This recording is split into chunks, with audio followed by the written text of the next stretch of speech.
Pope Francis has given us a new phrase that helps us to understand the role of lay people in the world today. He uses the term missionary disciples. We used to think that the word missionary and the word disciple meant two different things. A disciple sat at the feet of the master and soaked in his or her teachings, and a missionary was sent out, usually to a foreign country, to proclaim the good news. Thanks to Pope Francis, we now can see clearly that we are to be both.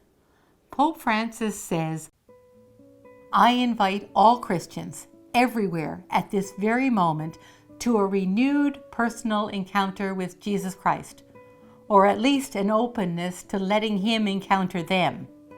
I ask all of you to do this unfailingly each day." No one should think that this invitation is not meant for him or her, since no one is excluded from the joy brought by the Lord. The Lord does not disappoint those who take this risk. Whenever we take a step toward Jesus, we come to realize that He is already there, waiting for us with open arms. And because we are rooted in this encounter, we are sent out toward others, becoming the means through which they are invited into an encounter and a relationship with Jesus Christ. But when we go out as missionary disciples, what language do we use? What words will convince others that a life echoing Jesus is a life worth living? Pope Francis has an answer for this question. We use the language of mercy, and mercy is a language not of words at all, but of deeds. Mercy is a language. It's the language that God speaks. It's not a language like English, Irish, French, or Portuguese. No, mercy is a language of the heart. It is a language of gestures and actions, of showing rather than saying how deeply you care, how much you want things to be better, how much you wish the pain would go away.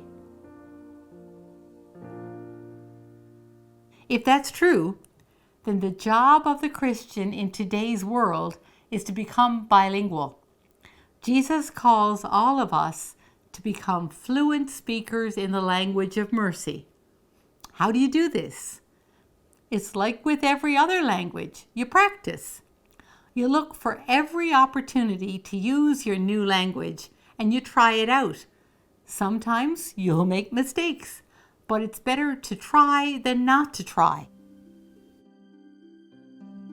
Sometimes you'll make yourself and others laugh with your stumbling and fumbling, but you'll laugh together and bonds will be created. You'll probably find that you learn more from the people you're trying to help than they learn from you. And that's a big part of God's mercy. We all teach each other.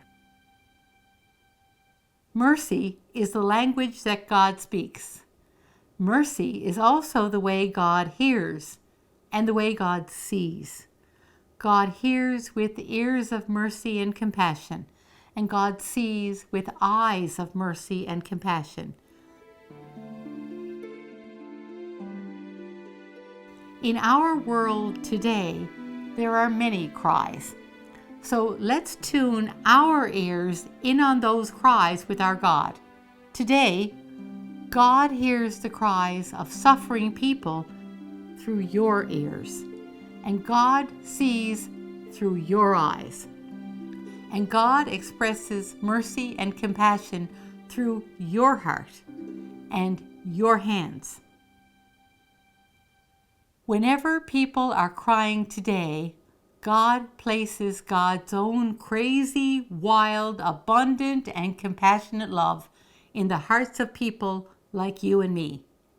When we respond, speaking God's language of mercy, their cries are answered. In the Gospels, Jesus gives us some language lessons to get us started on becoming fluent in speaking this language of mercy.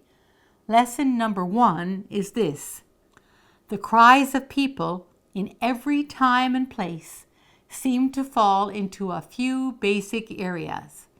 It's up to us to listen, hear the cries and the need behind them, and respond with compassion by doing some simple but very meaningful actions. Feeding the hungry, giving drink to the thirsty, clothing the naked, harboring the harborless, visiting the sick, ransoming captives, and burying the dead. You will look at this little list and maybe say, well, yes, I give to food drives and even give away clothing sometimes, and I have visited a sick neighbor now and then, but I've never had to ransom a captive, and someone else buries the dead. I just go to the funeral. But let's look again. Have you really heard the cries of God's people? Listen with your heart. There are many ways to be hungry, and people are hungry for more than food. Have you ever spent time telling stories to a child? Have you ever helped an adult to learn a new skill? If you've done this, you've met a human hunger in a practical way and filled it. In doing so, you have spoken God's language of mercy. Look around you. Some people are physically naked, or at least they don't have adequate clothing. Others are stripped, not of physical clothing, but of their dignity or self-worth. If you have ever helped someone get back up on their feet after a setback, you've spoken God's language of mercy and shared God's compassion with someone in need.